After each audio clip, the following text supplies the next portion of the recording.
주인공은 처음에 힘든 상황에 처해 있었습니다. 그때 우연히 라디오를 통해 소통하게 되면서 새로운 희망의 불빛을 발견하게 되죠. 이 과정은 연결의 힘과 인간관계의 중요성을 깊게 부각시킵니다. 이제 주인공은 과거의 사건을 해결하기 위해 아버지와의 대화를 통해 단서를 찾으려 합니다. 이러한 대화는 시간의 경계를 초월한 소통의 가능성을 열어줍니다. 영화는 주인공이 아버지의 생명을 구하기 위해 과거의 정보를 활용하는 과정을 생생하게 담고 있습니다. 이는 가족의 사랑과 희생이라는 주제를 깊이 탐구하는 여정이 됩니다. 프랭크는 아재 현장에서 자신의 딸을 구하기 위해 다양한 경로를 시도합니다. 처음에는 불길을 피하려 했지만 결국에는 다른 방법을 찾아내어 위험에서 벗어나는 모습이 인상적입니다. 존은 아버지의 죽음에 대한 잘못된 기억을 되찾아가며 혼란을 겪습니다. 그는 아버지가 사실 암으로 세상을 떠났다는 것을 깨닫고 그로 인해 생긴 감정의 변화를 체험하게 됩니다. 아버지와 아들이 나눈 대화는 우연히 발생한 사건 덕분에 이루어지게 됩니다. 극광과 검은 구멍의 영향으로 두 사람은 시간과 공간을 넘어 소통할 수 있게 되며 이는 마치 기적처럼 느껴지기도 합니다. 범인이 간호사를 타겟으로 삼는 이유는 그들이 취약한 상황에 놓여 있기 때문입니다. 처음에는 3명을 살해했지만 이후 피해자가 늘어나 총 10명으로 증가하게 되며 이는 범인의 잔인함을 더욱 부각시킵니다.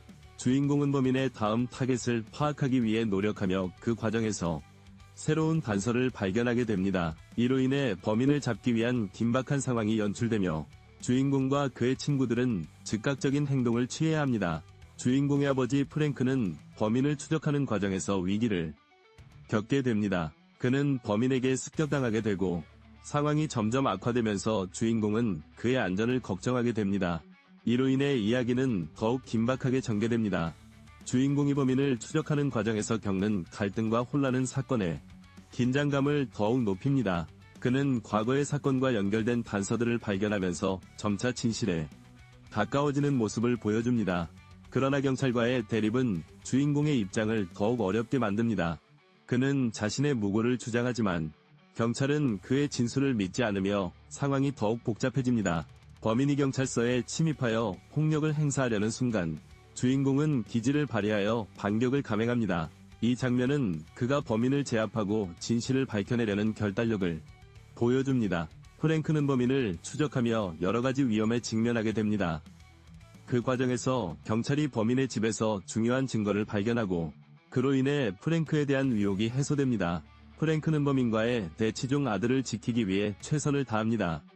이 과정에서 가족을 향한 사랑과 보호 본능이 강하게 드러나게 됩니다. 이 영화는 시간의 흐름과 과거의 선택이 현재에 미치는 영향을 보여주는 깊은 메시지를 담고 있습니다.